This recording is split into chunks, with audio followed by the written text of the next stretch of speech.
బెల్లంకొండలో bumper offer 3,75,00,000 G+2 4 BHK villa కొనండి. నెలకు 1,00,000 rent guarantee. Terms and conditions apply. నమస్తే, నేను Keshav. Welcome to Suman TV. Gulf దేశాల్లో పరిస్థితి ఎలా ఉంది? ఇరాన్ యుద్ధం తర్వాత ఇంకా మిసైళ్ల పరంపర ఆకాశంలో ధ్వనిస్తూనే ఉంది. చాలామంది భారతీయులు అక్కడ ఉన్నారు. ప్రతి క్షణం ఒక ఆందోళన, ఆవేదన కనిపిస్తుంది. అక్కడి నుంచి తాజాగా గల్ఫ్ సమాచారాన్ని అందించడానికి మనతో పాటు వాసు గారు జాయిన్ అయ్యారు. వాసు గారు నమస్తే. నమస్తే అండి. వాసు గారు, ఎలా ఉంది ప్రజెంట్ సిచ్యుయేషన్? యుద్ధం ముగింపు దశకు వచ్చేస్తోంది అనేటువంటి హెడ్లైన్స్ అయితే చూస్తున్నాం మేము ఇక్కడ. అలాంటి సిచ్యుయేషన్స్ ఏమైనా ఉన్నాయా? ఇక్కడున్న జనాలు కూడా అదే ఆలోచనతో ఉన్నారు. ప్రతిరోజు కూడా అబ్జర్వ్ చేస్తున్నారు. ఇక్కడ జరుగుతున్న పరిస్థితుల్ని ఎప్పటికప్పుడు అబ్జర్వ్ చేస్తూ ఏం చేయాలి, ఎలా ఉండాలి అనేది కూడా ప్రభుత్వం మనకి చక్కనైన సూచనలు, సలహాలు, మొబైల్ అలర్ట్స్ ఎప్పటికప్పుడు ఇస్తూ జనాలను కూడా ప్యానిక్ కాకుండా చూస్తుంది.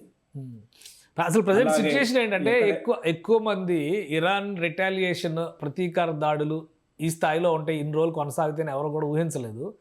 బట్ దాదాపు 12 రోజులు, అంటే ఒక 2 వారాలు, యావరేజ్గా ఒక 2 వారాలు ఈ ప్రతిఘటన అనేది జరుగుతూ ఉంది. దాని ప్రభావం గల్ఫ్ దేశాలపైన ఎలా ఉంది? ముఖ్యంగా మన వాళ్ళు చాలామంది, దాదాపు 1 కోటి మంది ఉంటారని చెప్పి అంచనా వేస్తున్నారు. సో ఎలా ఉంది అక్కడ వాళ్ళ పరిస్థితి? ఫిబ్రవరి 28 ఉదయం మొదలైన ఈ యుద్ధకాండ ఈ రోజు వరకు కంటిన్యూస్లీ జరుగుతూ వస్తుంది. అయితే ప్రజలందరూ కూడా ఏమనుకుంటున్నారంటే, ఇప్పుడు రంజాన్ అనే ఒక పవిత్రమైన మాసం ఇది వాళ్ళకి. సరే, ఒక 2 రోజులు, 3 రోజులు, 4 రోజులు ఉంది, తర్వాత క్లోజ్ అయిపోతుంది. ఎందుకంటే వాళ్ళకి ఇది చాలా పవిత్రంగా చూస్తారు ఈ మాసాన్ని. వాళ్ళ ఈద్ కూడా ఉంది ఇప్పుడు 16వ తేదీ నుంచి, అంటే రంజాన్ పండుగ. కాబట్టి ప్రజలు కూడా ఆ పండగ జరుపుకునే దాంట్లో ఉద్దేశంలో భాగంగా అందరూ ఒకటే కదా అని చెప్పి అనుకుంటున్న తరుణంలో రోజు రోజుకి దీని వ్యూహాలు, ప్రతి వ్యూహాలు మారిపోతూ ఉన్నాయి. ఎప్పటికీ ఎలా వాళ్ళు డెసిషన్ తీసుకుంటున్నారు, ఎలా మారుస్తున్నారు అన్నది ప్రజలుగా మాకు ఇక్కడ ప్రత్యక్షంగా అర్థం కానప్పటికీ, ప్రభుత్వాలు అయితే ఇప్పటి వరకు జనజీవనానికి ఎటువంటి నష్టం కలిగించే విధంగా ఎక్కడ ఏమీ జరగలేదు. ఓన్లీ ఆస్తులపైనే అటాక్ జరుగుతుంది.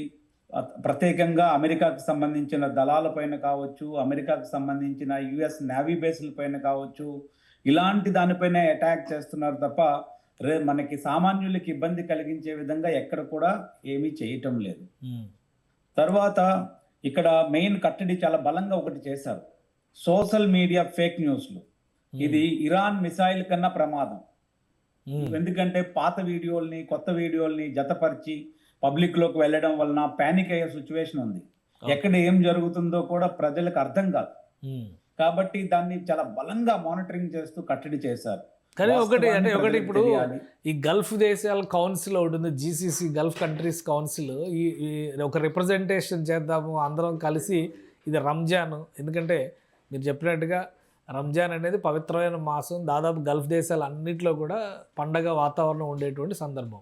ఇప్పుడంతా కన్నీటి దుఃఖ సముద్రంలాగా కనిపిస్తున్నటువంటి పరిస్థితి ఉంది. అందరూ ఒకటిగా ఒక మాట మీదకి రావడానికి అవకాశం లేదా? ఈ కొంతవరకు అయినా కానీ తాత్కాలిక విరమణ దిశగా అయినా అడుగులు వేయడానికి అవకాశం లేదా? దానికోసం ప్రత్యేకంగా GCC కౌన్సిల్ అంతా కూడా జూమ్ కాల్లో, జూమ్ మీటింగ్స్లో వీళ్ళు కంటిన్యూస్లీ మాట్లాడుతున్నారు. మనం ఎలా దాన్ని మాట్లాడాలి, సర్ది చెప్పాలి, దీనికి ఎవరు పెద్దన్న పాత్ర వహించాలి అనే యాంగిల్లో ప్రతిరోజు కూడా జరుగుతూ ఉంది. కాకపోతే అది ఎంత డెవలప్మెంట్ అవుతుంది ఏంటి అనేది కూడా మనకి పరిస్థితులు చూస్తే మనం అంచనా వేసుకోవాలి. ఎలా ఉంది, ఎక్కడ ఏం జరుగుతుంది అనేది వాళ్ళే బయటికి అవుట్పుట్ ఇస్తే గానీ మనకు తెలియదు. కాకపోతే ఇట్లా చెప్తున్నారు, కాన్ఫరెన్స్లు చేస్తున్నారు, మాట్లాడుతున్నారు. తర్వాత ఇంకా కొన్ని రోజుల తర్వాత మాకు ఇప్పుడు ఫర్ ఎగ్జాంపుల్ మీరు బహ్రెయిన్ తీసుకుంటే ఫ్లైట్స్ కూడా రన్ అవ్వటం లేదు. ఎయిర్ స్పేస్ క్లోజ్ ఉంది. ఎయిర్ స్పేస్ క్లోజ్ ఉండడం వలన రేపు పొద్దున్న ఆహార పదార్థాలు ఇవన్నీ కూడా, మన లులు సూపర్ మార్కెట్ ఉంది, యూసఫ్ అలీ గారు 80,000 కిలోల ఫుడ్ మెటీరియల్ ని ప్రత్యేక స్పెషల్ ఫ్లైట్స్ లో ముందే తీసుకుని వచ్చి ఇక్కడ పెట్టడం జరిగింది. అంటే ప్రజలకు ఎటువంటి ఇబ్బంది కలిగించవద్దు అనే ఉద్దేశంలో భాగంగా. కాకపోతే ఇప్పుడు ఉన్నటువంటి గల్ఫ్ లో మీరు అన్నట్లు 1 కోటి మంది దగ్గర ఉన్నారు. అందరూ సురక్షితంగా వాళ్ళ ప్రాంతాల్లో ఉన్నారు, వాళ్ళ ఇళ్లలో ఉన్నారు. ఇక్కడ ప్రభుత్వం కూడా చెప్తుంది, అనవసరంగా మీరు బయటకు వెళ్ళొద్దు, రోడ్ల మీదకి వెళ్ళి ట్రాఫిక్ జామ్ చేయొద్దు. ఎందుకంటే వైట్ కాలర్ జాబ్స్ వీళ్ళకి వర్క్ ఫ్రమ్ హోమ్ ఇవ్వడం జరిగింది. తర్వాత బ్లూ కాలర్స్ వాళ్ళకి అత్యవసర సమయాల్లో తప్ప మీరు క్యాంపుల్లోనే ఉండాలనేది స్పష్టంగా చెప్పారు. కాబట్టి ఇక రోడ్లు కూడా వాడకం తక్కువైంది. రోడ్లు ఎందుకు ట్రాఫిక్ ప్రాబ్లం నివారించే పని చేస్తున్నారు అని అంటే, ఎక్కడైనా ఫైర్ అయినా, ఎక్కడైనా ఎమర్జెన్సీగా మనం స్పందించేటప్పుడు ఫైర్ కానీ అంబులెన్స్లు కానీ ఆ స్పాట్కి చేరుకునే విధంగా ఫ్రీగా పెట్టుకునే దానికోసం వాళ్ళు అట్లా ఆదేశాలు జారీ చేయటం జరిగింది. ఓకే. ఇప్పుడు ఉన్న దేశాల్లో కాబట్టి ఇరాన్ దాడి చేస్తున్నటువంటి వాటిలో ఎక్కువ చర్చలో ఉంటుంది ఒకవైపు యుఏఈ, బహ్రెయిన్, ఖతార్. అక్కడ పరిస్థితి ఎలా ఉంది? మీరున్నటువంటి ప్లేస్ సేఫేనా ఇప్పుడు? ప్రస్తుతం మేము ఉన్నటువంటి ప్లేసెస్ అయితే సేఫ్గానే ఉన్నాయి.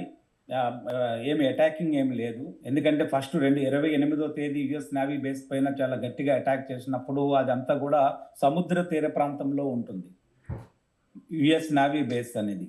ప్రజలకి రెసిడెన్సీస్ మధ్యలో ఉండదు కాబట్టి దానివల్ల అంత పెద్ద ఎఫెక్ట్ అనేది ఎవరికి కూడా జరగలేదు.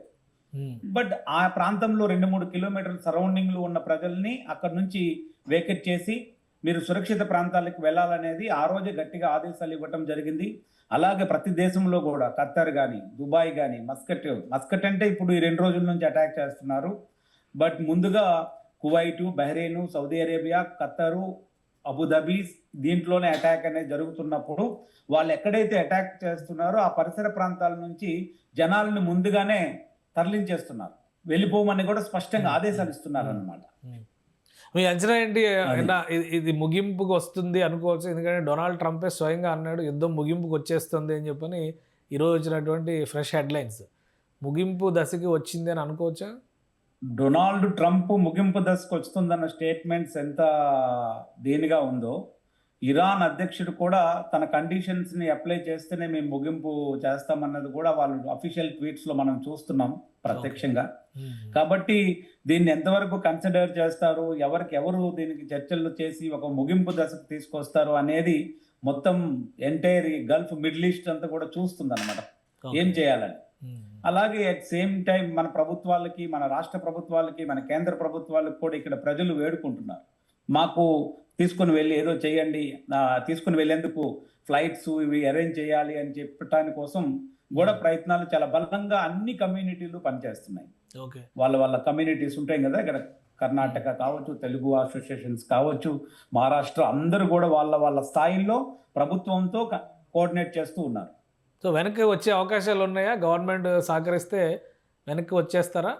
తప్పకుండా. ఎందుకంటే భారతదేశం అందరితో కూడా స్నేహపూర్వకమైనటువంటి వాతావరణాన్ని కొనసాగిస్తూ ఉంటుంది కాబట్టి భారతదేశం ఎటువంటి తీసుకొని మాట్లాడినా అందరూ వినే అవకాశం ఉంది. కాబట్టి మన దేశ ప్రధాని దీనికోసం ఒక స్టెప్ వేసి చూడాలనేది కూడా ఇక్కడ భారతీయులుగా చాలా కూడా వేడుకోవటం జరుగుతుందన్నమాట.